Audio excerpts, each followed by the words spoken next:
I'd been with Victoria Astell, a celebrated actress, for 8 years, and we were secretly married for 5 of them. She stirred up romance rumors with her first love, got caught holding his hand in a paparazzi shot, and then told me to be magnanimous and not make a scene. When I brought coffee for another artist, she threw it right in my face. Later, after an accident on set left me facing possible amputation, I called her helpless. She was at an awards celebration for her first love.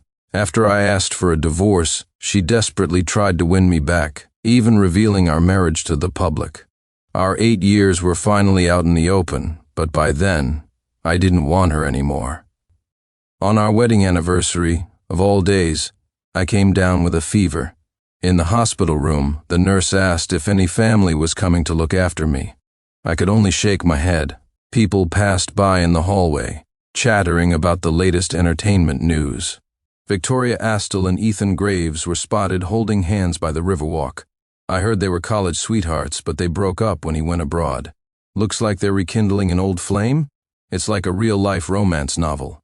I totally ship them, Victoria. When was the last time we held hands? A dull ache spread through my chest, sharp as a needle prick. I'll be fine on my own. Let's just start the IV, I told the nurse, turning my head.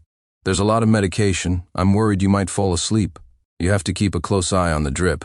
I managed a small smile. My family was with someone else right now. She couldn't be bothered with me, nor did she want to be. 8 years together, 5 years secretly married, and it felt like we were drifting further and further apart. I'd been in the room for 3 hours. It was still light out when I arrived. Now it was pitch black. My phone rang. Surprisingly, it was Victoria. Sincere, Vicky's drunk. I've taken her to a hotel, so don't you worry, it's your wedding anniversary today. Vicky's not great with dates, so I'm making it up to her for... Before he could finish, Victoria's voice cut in from the background. So annoying. The next moment, I heard Ethan's mock scolding through the phone. Is that any way to talk to people? Victoria grunted, and the line went dead. People? But he was the one who should be people. I was Victoria's legal husband. After 3 hours on an IV drip, my hand was throbbing, but now I couldn't feel a thing. Sir, about the flowers you ordered. Should we deliver them now? Days ago, I had specially ordered Victoria's favorite flowers from Holland for our anniversary. Now it seemed they were no longer needed. No need. Throw them away. After a few days of rest, I was back at work, running on fumes. The firm had recently taken on a project with a television studio. The concept was to have a few celebrity guests experience the life of a lawyer, giving the audience a unique perspective. In reality, it was just a stage for rumored couples to generate buzz. And I was one of the supervising attorneys. My dream was once to be a lawyer, plus there's someone here I wanted to see. A guest's voice, distorted by a modulator, came from the director's setup. 5 minutes later, the door opened. Ethan Graves walked in. Him? His dream was to be a lawyer? The question echoed in my mind. Wow. A collective gasp pulled me from my thoughts. I followed everyone's gaze. It was Victoria, unexpected, yet completely predictable. The moment Ethan walked in, I had a feeling Victoria might show up too. But seeing her actually appear, I couldn't help but scoff at myself. Victoria smiled and greeted everyone, including me, as if we were complete strangers.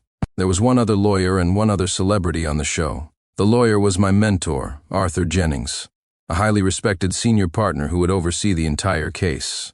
The remaining celebrity was a little-known actress named Penelope Thorne, or Penny, who was supposedly brought on to be the show's scapegoat. I didn't understand why a show about a serious profession would cast a rumored couple. Was it because office romances were the most thrilling? Ethan was already enthusiastically greeting Arthur. Counselor Jennings, it's an honor. You're practically my role model. Victoria walked over to greet him as well. Counselor Jennings, long time no see, she then added. He always wanted to be a lawyer and even went abroad for it, though he unfortunately gave it up.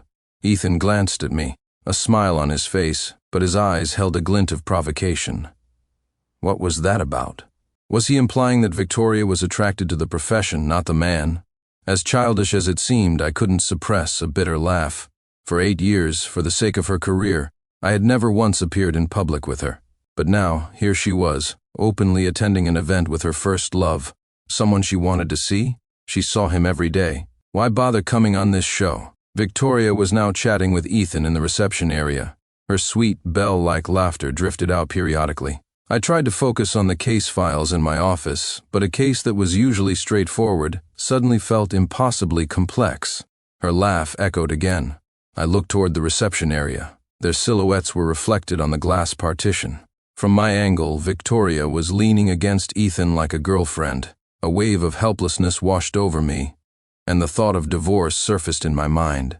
We'd been together for 8 years and got married 5 years ago. For the first 3 years, when her career was struggling, I supported her almost entirely. After we married, her acting career gradually took off, but we still kept our marriage a secret for her sake. I had always loved her, and I didn't care if I couldn't stand by her side in the light of day. We were legally married. That's how I always consoled myself. I never thought that I would be the first one to want a divorce. At lunch, Victoria and Ethan sat together. The show's camera crew swarmed around them. Compared to Ethan, I felt awkward and out of place. As soon as the food arrived, Ethan casually took Victoria's bowl of noodles and began picking out the green peppers. Victoria paid him no mind, sipping her soup as if it were the most normal thing in the world. Counselor Jennings remarked, "Looking at you two, I'd never believe it's just a rumor. It really is just a rumor," Victoria said with a laugh. Ethan's hand paused for a second before he smiled at Arthur. "It's just a habit from taking care of her for so long. Neither of us likes green peppers. She doesn't like green peppers, but when I used to cook for her, she always praised my stir-fried pork with green peppers." My eyes swept over Victoria's face, which remained as placid as ever. I lowered my head and continued eating. Suddenly, a text message lit up my phone, and the picture of Victoria on my lock screen was visible to everyone. "Wow, Sincere, you're a fan of Victoria's." Before I could put my phone away, the camera crew had already captured it. Seeing it was a solo picture of herself, Victoria seemed to let out a breath of relief. Ethan chimed in, "But I think my lock screen is better." I looked up. It was a photo of him and Victoria, seemingly from a drama set, both dressed in high school uniforms. "It feels like I'm still in a high school romance with Vicky." I smiled, slipping my phone back into my pocket. "You two look very much in love." Out of the corner of my eye, I saw Victoria grip her fork so tightly her knuckles turned white, a classic sign of her displeasure. After lunch, everyone returned to their offices. The film crew took a short break. Suddenly, Ethan's assistant, Fiona, walked in. Before I could react, she had plopped down on my sofa. "Hey you, Ethan needs some case materials written up. You do it, and put his name on it." Even though it was just a reality show, they were given actual work to maintain a sense of authenticity. I sat in my chair, looking at my phone. "Do your own work. You think the money is that easy to make?" The assistant shot up and stormed over to me, throwing a file that scattered papers all over me. "What's with the attitude? You're a nobody. Ethan is a future award-winning actor. Giving you this work is giving you an opportunity." When I ignored her, she continued, "Don't be ungrateful. We may not be in the same circle, but making trouble for you would be easy. Since when did Ethan's lapdog have the right to bark in my office?" I was already simmering with anger, looking for an outlet.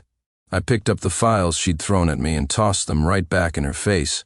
"Get out!" Hearing the commotion, Ethan came in and pulled his assistant aside. He acted as if I were the one bullying a poor, defenseless girl. "Sincere, even if you have a problem with me, you don't have to take it out on a woman." A small crowd of onlookers gathered at the door. Victoria walked over, smiling as she dispersed the crowd and shut the door behind her. I laughed bitterly. Was she afraid this would tarnish her first love's reputation? "Didn't you dream of being a lawyer? You want me to write your materials for you? And if I refuse to be your ghostwriter, you'll make trouble for me?" I fired the questions at Ethan with a smirk, not waiting for an answer. "Oh, right. With the great Victoria Astell backing you, you've got all the resources you need, don't you?" Although Ethan and Victoria's relationship had always been ambiguous, I had stayed out of it for the sake of her career. At worst, he was just a male homewrecker.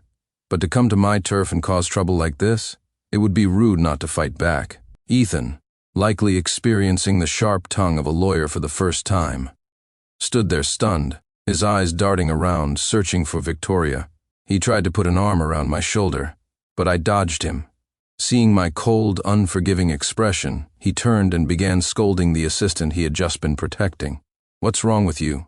Causing such a huge misunderstanding and making Sincere think poorly of me." The assistant could only bow repeatedly. I'm so sorry, I'm so sorry. My English isn't good, I misunderstood. With that, Ethan approached me again. Sincere, my assistant is just ignorant. Be the bigger person and forgive her, okay? As he got closer, I caught a familiar scent. It was a perfume Victoria had given me long ago. Her career hadn't taken off yet, and the perfume was expensive, but she still bought it for my birthday. I never had the heart to use it. I never expected to smell it on someone else. Stay away from me. That perfume is nauseating. Ethan's smile froze on his face. Victoria's expression turned cold. She looked at me and said, Counselor Clark, aren't you getting a bit full of yourself? Don't you think you're going too far? I was stunned. I said the perfume was nauseating, and that was going too far? Ethan stood behind Victoria, shooting me a contemptuous look she couldn't see. Is this what they call the audacity of the favored one? Sincere Clark, you really are cheap. I held out my hand in a gesture for them to leave. Victoria grabbed it. Why is it bruised? And so many needle marks? For the first time in my life, I shook her hand off. Don't touch me, you're disgusting too. Everyone in the room froze. The expression on Victoria's face turned to pure shock. Ethan and his assistant, after a moment of stunned silence, looked on as if they were watching a great show. And why not? The celebrated actress, adored by millions, was being rejected so harshly by me. Seeing that they had no intention of leaving, I turned to leave myself. The next second, the world started spinning. When I woke up, I was in a hospital bed. Do you even consider me your wife anymore? Getting sick and not even telling me, how could you seeing me awake, Victoria? His first reaction was to question why I hadn't told her I was sick. But I did call. She was the one busy creating scandals with her first love. You should quit your job. I have money. I can support you. It's better if you quit. And don't participate in this show either. I don't want people finding out about us. I stared out the window. It was autumn now. We got married in the autumn too. Victoria kept talking. In the past, I would have been overjoyed to hear her talk to me so much, wishing she would never stop. Now I just felt irritated. She reached out to touch my forehead, but I brushed her hand away. Sincere Clark, can you stop being so ungrateful? Let's get a divorce. I turned my head and said the words to her, my face devoid of expression. The truth was, she had changed a long time ago. I was just deceiving myself. Victoria froze, then suddenly burst out laughing. What do you want about now? I've already told you it's just a rumor with him. How many times do I have to say it? I stared at her and repeated, I want a divorce. The nurse coming in to change my foredrip broke the tense silence in the room. Are you Victoria Astell? I love your work. Can I get a photo? The nurse asked timidly after she finished. Her gossiping eyes darted back and forth between Victoria and me. Victoria couldn't stop herself. We're just good friends. I came to visit him since he's sick. I let out a bitter laugh. Just good friends. After the nurse left, she looked at me guiltily. Probably because one second she was refusing a divorce, and the next she was telling a stranger we were just friends. She picked up the glass of water from the bedside table to give me a drink, but I knocked it to the floor. If you won't agree to it, we can take it to court. Victoria bit her lower lip, her eyes red-rimmed, looking as if she had been deeply wronged. But I wouldn't fall for it again. For her, an act like this was child's play, wasn't it? And the old me was too blind to see it. I won't divorce you. I love you. She was about to say more when her phone rang. What? Don't worry, I'll be right there. I stared at her phone as she hung up, my heart filled with disappointment. Even at a time like this, she couldn't let go of her so-called rumored boyfriend. Although her voice was low, the room was so quiet that I heard the man's voice on the other end. After the 4 was done, I went home alone. I packed all my things before Victoria got back. Arthur Jennings suddenly called me. He told me the incident with Ethan was a misunderstanding and hoped I could say a few words on his behalf on social media. I was confused until his assistant forwarded me a post. It turned out that the scene of Ethan's assistant coming to my office and the things she said had all been recorded. Now, social media was flooded with angry comments. Hypocrite. He really thinks he's a big star. He's just the film queen's rumored boyfriend. His assistant can be that arrogant? Dream of being a lawyer? More like a dream of eating dirt. After reading it, I understood. So that's why Victoria had rushed out of the hospital. Ethan's public persona had always been that of a gentle, worldly man. Now, with this video, that image was completely shattered. I didn't give Arthur a direct answer, just told him I didn't want to get involved in online drama. The sound of the front door opening came from the entrance. Victoria was home. Seeing my things packed in the living room, a look of panic, one I had never seen before, crossed her face. She ran over and grabbed my hand, begging me not to leave. I reached out and wiped the tears from her face. "Is the matter resolved?" Victoria froze, staring at me before speaking slowly. "Can you help me post something, tell everyone it was just a misunderstanding?" "Sure." Watching her face break into a wide smile at my answer, I suddenly found her repulsive. I pulled away from her embrace, took the pre-prepared divorce agreement from my bag and placed it in front of her. Victoria's smile instantly froze. The room fell silent, the only sound our breathing. "You sign, and I'll post." Victoria walked over to the window without a word. I waited quietly. I knew this incident would have a major impact on Ethan's career. "Can we not do this? After we handle this, I'll go public with our relationship, okay?" Seeing her try to have it both ways, I could only find it laughable. "Then you can just wait for Ethan's acting career to slowly go down the drain." With that, I picked up my luggage and walked to the door, ready to leave. Victoria rushed forward and hugged me. I couldn't even remember the last time we had embraced. The next second, her trembling hand picked up the divorce agreement and signed her name.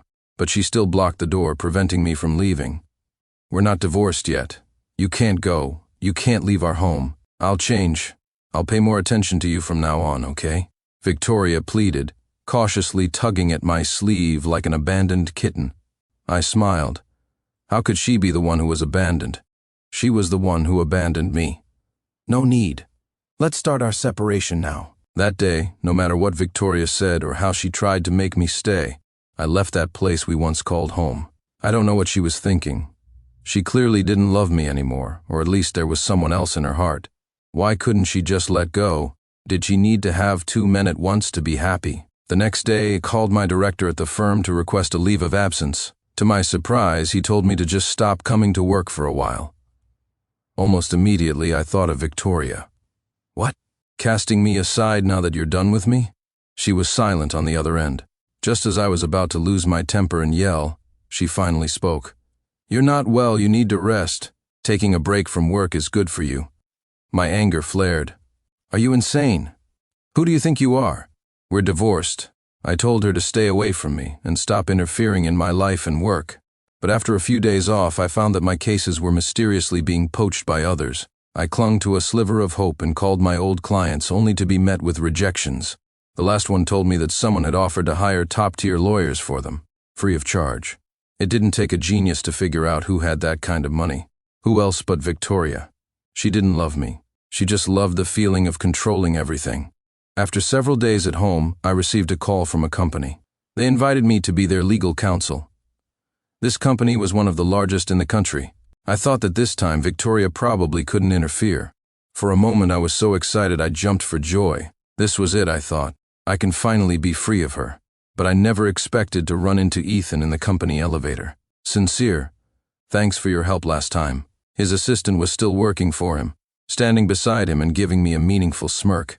"Is Sincere here to see Victoria today? Ethan, maybe you should give her a heads up so he doesn't make a wasted trip." Ethan feigned anger and quietly scolded his assistant. "What are you talking about?" As if Sincere wouldn't know where Victoria is. I smiled. The truth was, I had no idea where Victoria was. But seeing Ethan's smug, triumphant look, I suddenly felt a wicked impulse. "Victoria and I are divorced."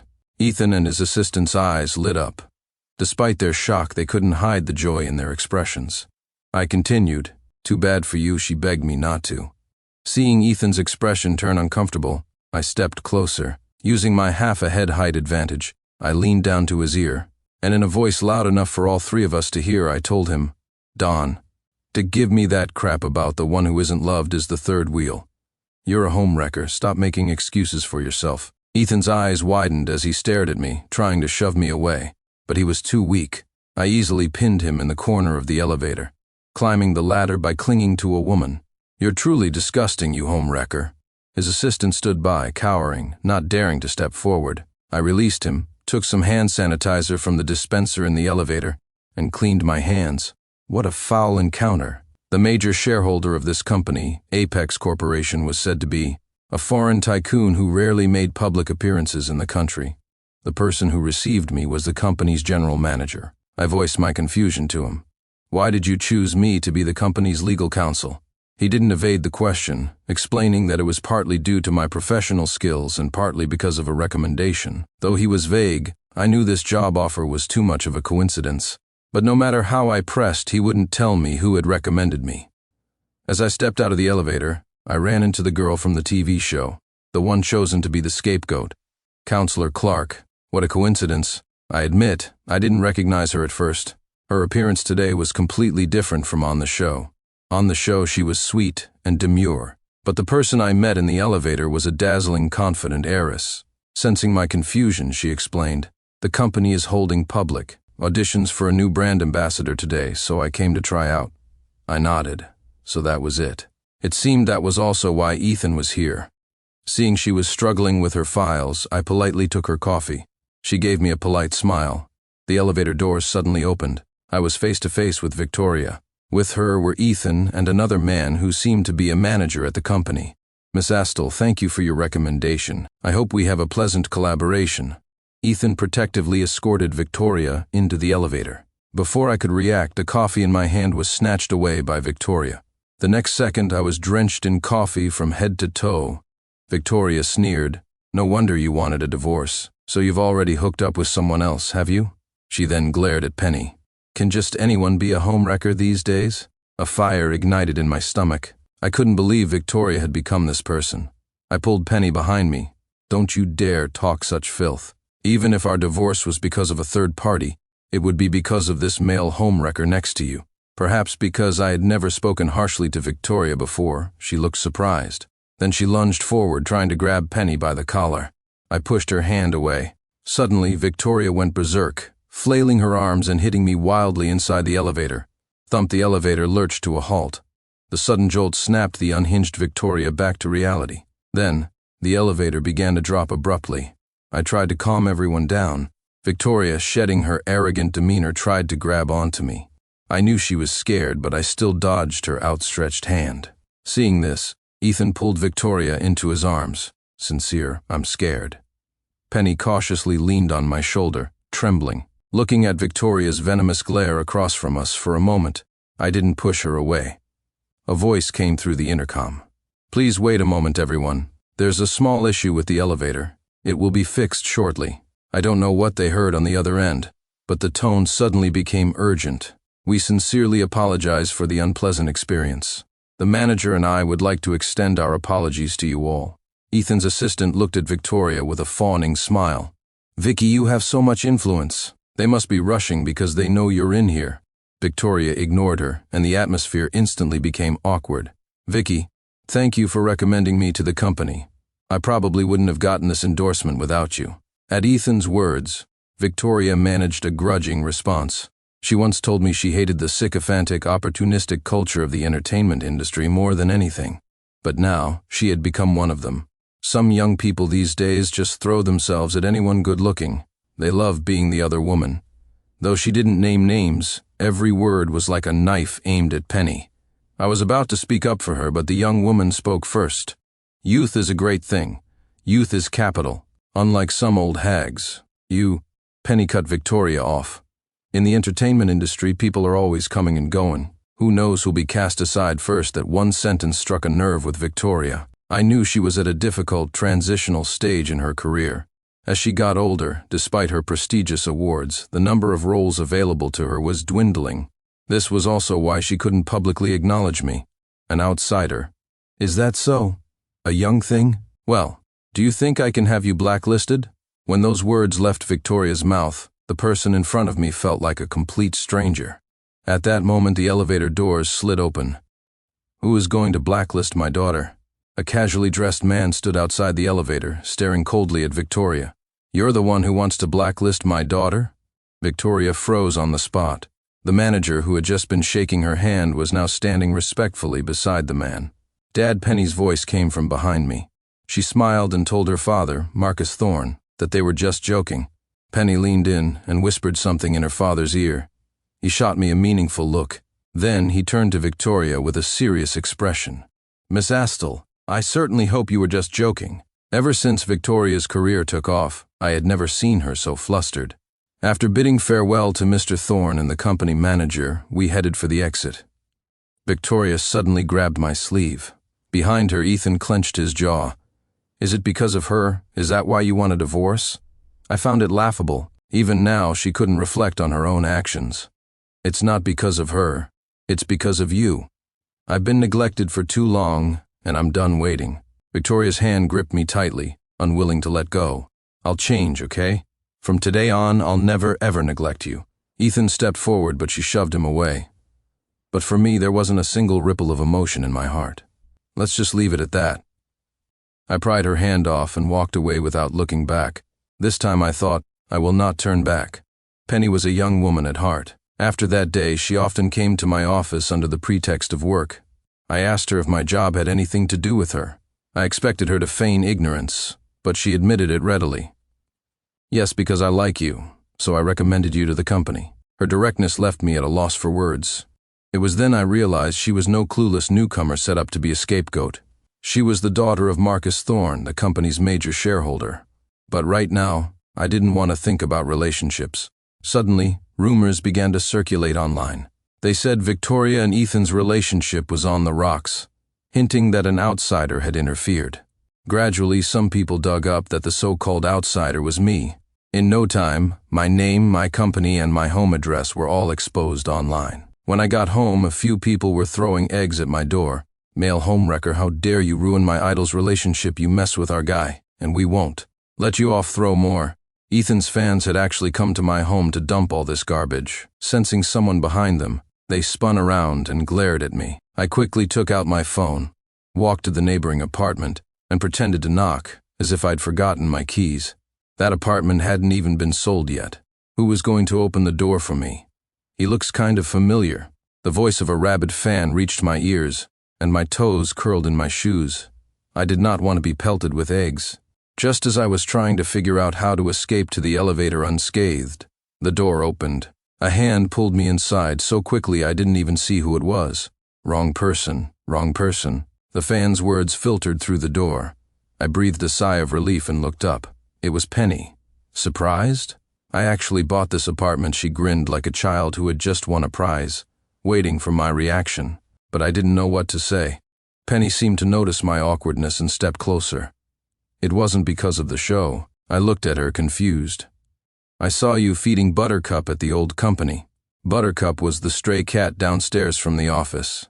I never thought it was such a coincidence. Later, when I heard you were going to be on the show, I signed up too. But I didn't expect you to be married. But now you're divorced, so I can pursue you openly. Penny was about to say more, but I cut her off. I'm sorry. Penny just smiled, seeming unbothered by my words. She acted as if nothing had happened.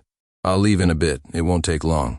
But after a while, the fans outside hadn't dispersed. In fact, more had gathered. I had already called the police, but they could only take away the few who were actively causing trouble. The rest of the fans returned as soon as the police left and continued their vigil at my door. Penny came over and showed me her phone. Ethan had posted a vague message online. The innocent need no defense. The comments below were all defending him. I feel so bad for him. He shouldn't have to suffer like this. If he's not a homewrecker, why hasn't he come out to explain? Isn't he a lawyer? Male homewrecker, so disgusting. My heart goes out to Ethan. Victoria, on the other hand, remained silent.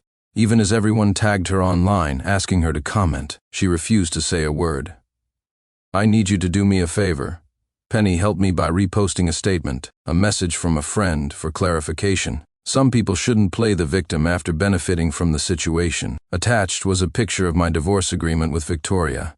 Normally, Penny wouldn't have had such a huge impact, but the incident had blown up, and she had the company's legal department issue a statement clarifying the situation on behalf of an employee. Suddenly, my story was trending. The fact that Victoria and I had been in a relationship for 8 years and married for 5 was now public knowledge. In an instant, public opinion completely reversed.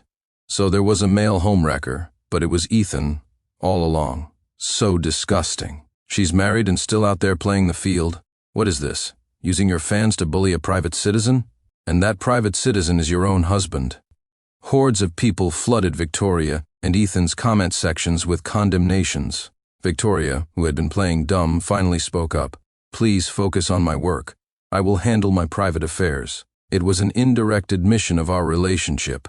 I never thought we would end up like this. The next day at the company, I unexpectedly ran into Ethan. I hadn't seen him in a while, and with the recent events, he looked haggard. It was just the three of us in the elevator. "Are you happy now?" Ethan spoke from behind me. I didn't turn around. I just smiled with my back to him. "What's the matter? Your plan to frame me backfired and you got caught in your own trap and now you're blaming me? I was just a private citizen. Who would care about my affairs? Besides, the show hadn't even aired yet. I thought it was strange at first, but after calming down and thinking about it, I couldn't think of anyone else but Ethan who would orchestrate this. When the elevator doors opened, I heard Penny gasp. I instinctively ducked, narrowly avoiding Ethan's punch. He wouldn't give up, swinging his fist at me again. I wasn't going to take that. The self-defense classes I took years ago came in handy. Ethan was all talk and no action. After a few moves, I had him on the ground, his face bruised and swollen. The police came and ruled it a mutual affray. Some onlookers posted a video of the fight online. An anonymous user even posted the security camera footage from inside the elevator in the comments. This time, Ethan's career completely collapsed. Male homewrecker. "I can't believe I liked this kind of person for so long, scumbag. Ha ha ha, he got beat up so bad." My phone suddenly rang. It was Victoria. She said she really wanted to see me. We met at the old spot we used to frequent. I thought that after this we should never see each other again. Victoria sat across from me, looking worn out. I heard that the movie she was supposed to star in and the endorsement deals she had were all canceled. If I had gone public from the beginning, would any of this have happened? She stared into my eyes with a hopeful gaze. Under her watch, I shook my head. She lowered her head with a bitter smile and picked up her chopsticks to give me some food, but I moved my plate away. "Can we really not start over?" Before I could answer, another voice cut in. No, Penny sat down next to me, grabbing my hand before I could react. "Because we're already together." Perhaps Penny's appearance was a blow to Victoria's pride. She went ballistic, sweeping all the dishes off the table. I shielded Penny to protect her from the splashing soup. Looking at Victoria, she no longer had the glamorous air of a star. I looked coldly at her, now sitting on the floor. "Let's not see each other again. We're really over." After saying that, I pulled Penny up and left the restaurant. In the car, Penny held my hand tightly. She slowly leaned closer, and the temperature in the car began to rise. "You're the one who sent the video, weren't you?" I stared into Penny's eyes, breaking the ambiguous atmosphere. Without waiting for her to explain, I pulled my hand away and got out of the car. The elevator video was internal company footage. Besides Penny, I couldn't think of anyone else who could have gotten the entire clip. I don't like people controlling my life, acting like they're pulling the strings. From now on, I would be the one in control. After that day, I didn't hear any news about Victoria for a long time. I only occasionally saw negative news about her online. Because of the previous incidents, both she and Ethan were facing huge compensation claims from advertisers. During this time, Penny still came to see me often. She even offered me a wealth of resources, all of which I refused. Just when I thought life would continue like this, and I would have no more dealings with Ethan and Victoria, they reappeared. There was a sudden knock on my door. The incessant pounding was like a death knell. Through the peephole I saw Ethan. I didn't have the patience, nor did I want to open the door and get into another fight with him. Just as I was about to call the police to handle the trouble, Victoria appeared at my door. "What are you doing here?" "Come with me." Victoria tried to pull Ethan away, but he wouldn't budge. Instead, Ethan shoved her, and she fell to the ground. Seeing Victoria on the floor, unable to get up, he didn't help her. He just stood there, laughing. "Film queen? I think you're just a floozy." He bent down and pointed at Victoria's nose. "If it weren't for you, would I be in this mess? You bitch." I opened the door and grabbed his hand just as he was about to slap her. I pushed Ethan away. Just as I was about to help Victoria up, she rammed into my stomach. My head struck the sharp corner of the hallway wall. In a daze, a field of red appeared before my eyes. I thought I saw Victoria and Ethan lying on the ground. When I woke up again, Penny was asleep by my side. I tried to move, but the wound on my head pulled, making me grimace in pain and waking Penny. "You're awake, I'll get the doctor." Penny told me what happened before I passed out. Ethan had brought a knife to make trouble for me. When I went to help Victoria, he tried to stab me. Fortunately, Victoria pushed me out of the way, but she was killed by Ethan in the process. Ethan fell to the ground and was temporarily knocked unconscious, just like me. Penny came looking for me and called the police in time. Thank you. I smiled at Penny.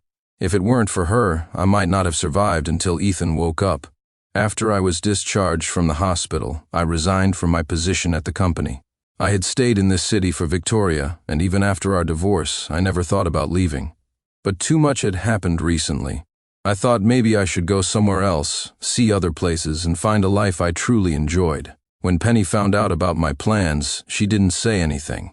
She just wished me happiness and hoped I would soon find the life I wanted, in a place I loved.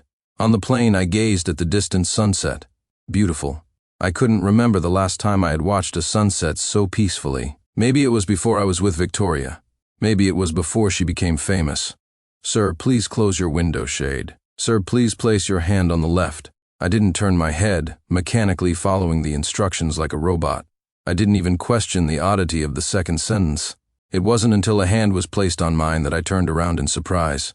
Penny's smiling face was reflected in my eyes. Let's go. I want to find a place I like too. I looked into her eyes, smiled without saying a word, and squeezed her hand tighter. The plane flew steadily onward, and so did we.